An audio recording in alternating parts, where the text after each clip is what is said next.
A gente tá aqui sentada com o carrinho. Eu tô ficando menina. Eu dizer, adota nós. A gente tá na campanha adota nós. Tipo, é a campanha adota nós. Assim, ó. Então tem. Posso mostrar o ganhoso. Ele pega a cabeça sempre assim, sabe? Ele é meio nervoso, assim, todo no coração. Eu não tenho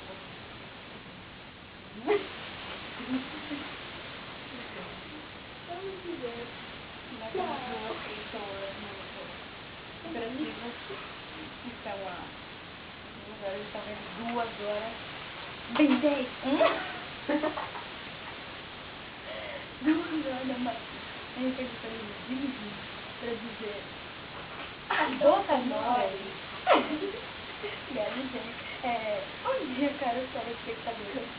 Aí eu disse, Renata, eu canora. Você não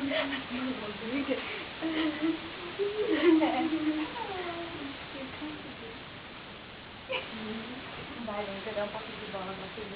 Até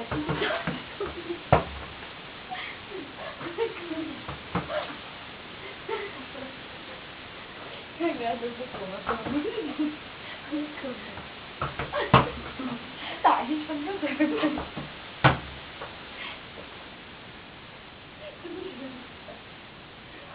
Assim, sim. A gente é muito inteligente. Uma pessoa muito inteligente. A gente veio da favela, mas não tem pessoa. Tem pessoa honesta, pessoa linda.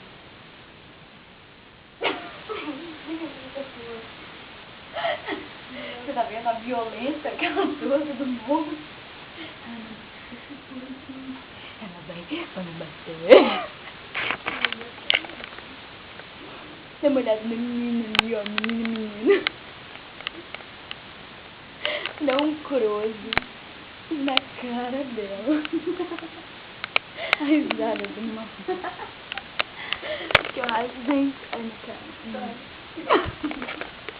Pronto, aqui a cara. Olha a cabeça. Bom, esse é o Adota Nós. Nós. Do. Ai, Carla. Esse foi mais do programa com. Ai, quer dizer, eu tô. Ai. Ela é Carla.